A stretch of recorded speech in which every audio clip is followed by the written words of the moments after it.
Good morning प्यारे बच्चों, स्वागत है आपका एक बार फिर आज की क्लास में। और आज हम करने जा रहे हैं एक्सरसाइज 1.2 क्वेश्चन नंबर 3 और उससे आगे के क्वेश्चन हम आज सॉल्व करने वाले हैं। तो ध्यान दीजिएगा और वीडियो को बहुत ही बारीकी से देखिएगा।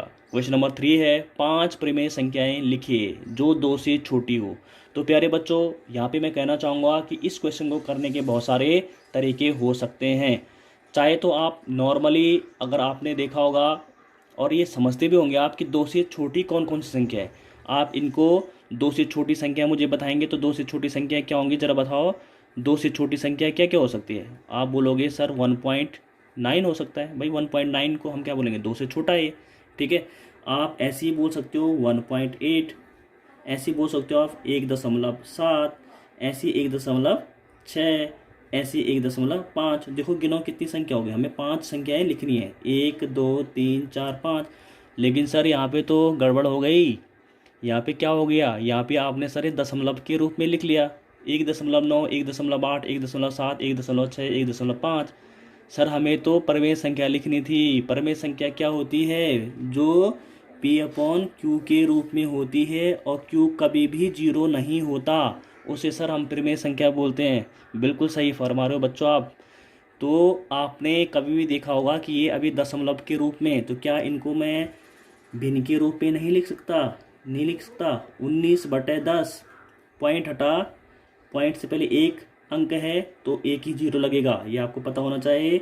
18/10, 17/10, 16/10 और सर ये आपका आंसर हो गया 15/10। देखो आपको कितनी पाँच पाँच निकालनी थी ना, 5 परमेय संख्या। तो देखो ये 5 परमेय संख्या, 1 2 3 4 5। चाहे तो बच्चों आप ऐसे भी इस क्वेश्चन को कर सकते हो और चाहे इसको दूसरे रूप में भी कर सकते हो। जैसे कैसे, आप इसको नंबर लाइन से यानी संख्या रेखा से भी इसको कर सकते हैं। देखो इसका दूसरा मेथड क्या हो सकता है, या आप ऐसे कर सकते हो। आप सबसे पहले एक नंबर लाइन ड्रॉ करिए। ठीक है, नंबर लाइन में आपको पता है यहाँ पे, क्योंकि आपने 2 से छोटी संख्या निकालनी है, तो सबसे पहले आप देखेंगे कि 2 क्या है, एक धनात्मक संख्या है और धनात्मक संख्या हमेशा जीरो के किधर आता है, दाईं ओर आता है। ये मैंने आपको अपनी पिछली वीडियो में भी बोला है, उन वीडियोज़ को भी बच्चों ध्यान से देख लीजिएगा। ठीक है, तो यहाँ पे आपको पता है कि यहाँ पे सपोज 1 है और यहाँ पे आपका 2 है और आपको 2 से छोटी संख्या निकालनी है, तो जाहिर सी बात है कि 2 से छोटी संख्या तो इधर आएंगी, इनके बीच, नीचे भी जा सकती है नेगेटिव में भी। लेकिन आपको पता है कि 0 से 1 के बीच ही अनंत संख्या होती है और 1 से 2 के बीच फिर अनंत संख्या होती है। इसका मतलब क्या कहना चाह रहा हूँ कि 0 से 2 के बीच बहुत सारी यानी अनंत संख्याएं हो सकती है। और जबकि हमें कितनी निकालनी है, सिर्फ 5 संख्याएं हमें यहाँ पे निकालनी है या दिखानी है। ठीक है, ये लिखनी है। बात समझ में आई? तो आपको पता है कि 0 से लेकर 2 के बीच मुझे, क्योंकि वैसे तो मैं नीचे भी लिख सकता हूँ, नेगेटिव नंबर भी आ सकता है, कोई दिक्कत नहीं, क्योंकि 2 से छोटा तो नेगेटिव भी हो सकता है ना, 0 हो सकता है, -1 हो सकता है, -2 हो सकता है। लेकिन मैंने बोला कि जैसे 0 और 1 के बीच ही अनंत संख्या होती है, तो हमें तो सिर्फ 5 लिखनी है ना खाली। तो आप ज़्यादा नहीं सोचेंगे इसके बारे में, आपको जितनी संख्या निकालनी है यानी कि 5, उससे एक ज़्यादा आप सोचेंगे यानी कि 6। तो आप क्या करेंगे कि 0 से लेकर 2 तक को बराबर बराबर 6 भागों में तोड़ देंगे। तो जैसे 6 भाग यानी कि इसका मतलब 0 से 1 तक मुझे पहले 3 भाग करने पड़ेंगे, 1 भाग, 2 भाग और 3 भाग। देखो 1 भाग, 2 भाग, 3 भाग, फिर ऐसे 4 और 5 आई 6। देखो 6 भाग में टूट गया, जितनी संख्या निकालनी उससे ज़्यादा। 1 भाग, 2 भाग, 3 भाग, 4 भाग, 5 भाग और 6 भाग। अब आपको पता है 0 से लेकर 1 तक कितने भागों में टूटा है, 1 2 3। तो मैं क्या लिखूंगा इसे, 1/3। इसे लिखूंगा मैं 2/3।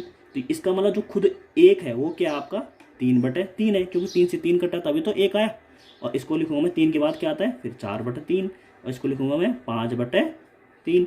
और फिर 2 क्या आएगा, 2 को भी आप क्या लिख सकते हैं, 6/3। तो देखो 6 में अगर आप 3 से भाग करोगे तो 3 दूना क्या होता है, 6। भाई 3 दूना कितना होता है, 6। तो 2 आ गए ना यहाँ पे।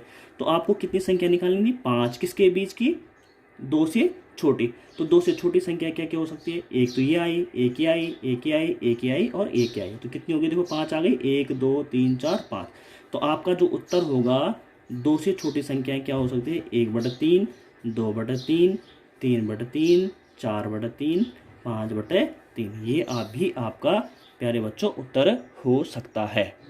तो उम्मीद करता हूँ कि आपने सीखा होगा कि 2 से छोटी हम कैसे निकाल सकते हैं। अगर ऐसे ही पूछा जाए कि 2 से बड़ी, तो आप 2 से बड़ी आगे की ओर बढ़ेंगे।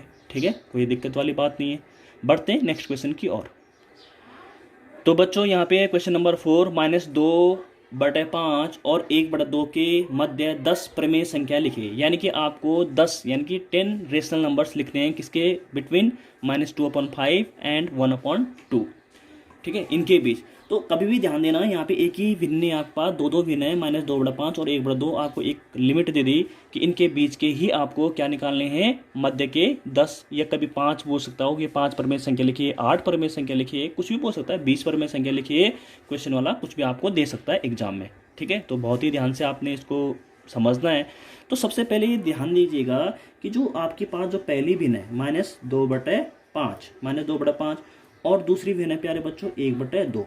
सबसे पहले उनके हर को चेक करिए। तो हर क्या है, एक का 5 है, एक का हर कितना है, 2 है। तो सबसे दिक्कत वाली बात यही होती है कि अगर 2 भिन्न है और उनके मध्य हमें कितनी भी परिमेय संख्या निकालनी है और उनका हर अलग अलग है, तो सबसे पहला काम हमारा होता है उनके हरों को इक्वल करना, यानी बराबर करना।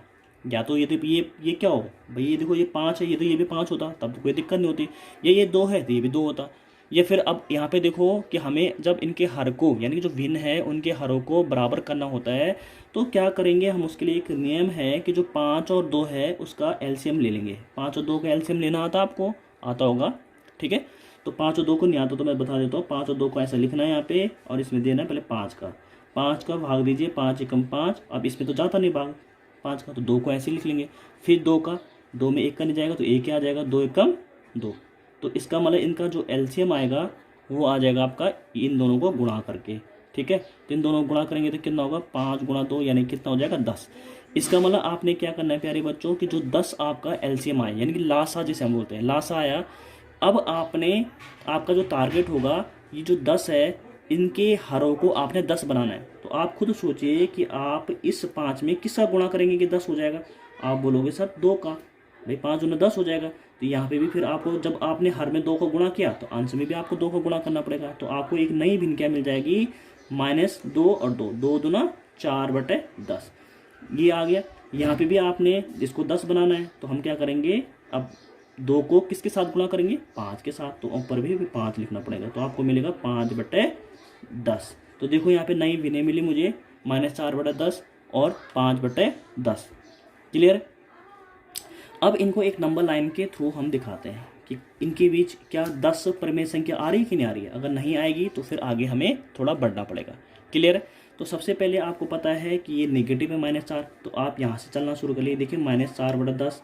इसके बाद क्या होगा, इससे पहले क्या हो रहा होगा तुम्हें पता, जब मैं इधर जाता हूँ किसी भी नंबर के मैं दाईं ओर जाता हूँ तो उसकी जो संख्या है वो बढ़ते हुए क्रम में आती है। तो -4/10 से बड़ा क्या होगा, -3/10 होगा नेगेटिव में।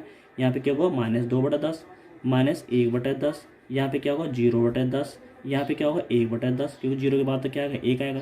फिर 2/10, फिर आएगा 3/10, फिर आएगा 4/10 और फिर आएगा 5/10। तो आपने देखा प्यारे बच्चों कि 5/10 और -4/10 के बीच कितनी संख्याएं आपके पास आ चुकी है। 1 2 3, गिनो इनको, 1 2 3 4 5 6 7 8। आपके पास प्यारे बच्चों यहाँ पे सिर्फ 8 ही प्रमेय संख्या आई, जबकि आपको क्वेश्चन वाले ने पूछा है कि आपको 10 प्रमेय संख्या निकालनी है। ठीक है, तो बच्चों 10 प्रमेय संख्या निकालने के लिए अब आपको फिर दोबारा से इसको देखना पड़ेगा कि जो हमारे पास एक भिन्न थी -4/10, उसको दोबारा लिखिए यहाँ पे -4/10। इसमें क्या करिए, 2 का, क्यों, क्योंकि अब इनके बीच तो अभी सिर्फ 8 ही आए हमारे पास, जबकि हमें कितनी चाहिए थी, 10 चाहिए थी। तो आप क्या कर सकते हैं, 2 का गुणा कर लेंगे ऊपर नीचे। तो इससे क्या होगा, यहाँ पे हो जाएगा -8/10 दूना 20। दूसरी भिन्न थी हमारे पास 5/10। इसमें भी हम क्या करेंगे, 2 का गुणा करेंगे नीचे और 2 का गुणा ऊपर। ठीक है, तो यहाँ हो जाएगा 10/20। देखो इनका जो हर है ना वो एक जैसे आना चाहिए, 20/20। तो अब आपके पास भिन्न क्या बनी, -8/20 और 10/20। तो अब आप आसानी से क्या कर सकते हैं, इनके बीच 10 प्रमेय संख्या लिख सकते हैं, -8/20 और 10/20। ठीक है, तो देखते हैं कैसे करते हैं, नंबर लाइन ड्रॉ करते हैं। तो बच्चों हमारे पास यहाँ पे आ चुकी है भिन्न -8/20 और 10/20। तो इसको हम फटाफट से एक नंबर लाइन ड्रॉ करेंगे ये मैंने नंबर लाइन ड्रॉ कर ली और यहाँ पे चालू कर देंगे -8/20 लिखना। 8/20 से थोड़ा सा बड़ी नंबर लिखेंगे तो एक कम हो जाएगा 7/20। यहाँ पे आएगा -6/20। यहाँ पे आएगा आपका -5/20। यहाँ पे आएगा आपका 4/20 -4/20। यहाँ पे आएगा -3/20। यहाँ पे आएगा आपका -2/20। यहाँ पे आएगा -1/20। यहाँ पे आएगा 0/20। यहाँ पे आएगा 1/20। यहाँ पे ऐसे कर करके आपके पास लास्ट में आ जाएगा 10/20। ठीक है, तो आपको निकालने कितनी थी 10। देखो 10 हो चुके, 1 2 3 4 5 6 7 8 9 10। बहुत सारी हैं यहाँ पे। अभी यहाँ तक आएगा ये। ठीक है, 2/20 3/20 4/20 5/20 जब तक 10/20 ना आ जाए। तो देखो हमें सिर्फ 10 ही निकालनी थी, 10 परिमेय संख्या निकालनी थी। तो आप इनको लिख सकते हैं जो मैंने यहाँ पे अंडरलाइन कर रखे। तो ये आपके जो है बच्चों, ये आपका उत्तर हो जाएगा।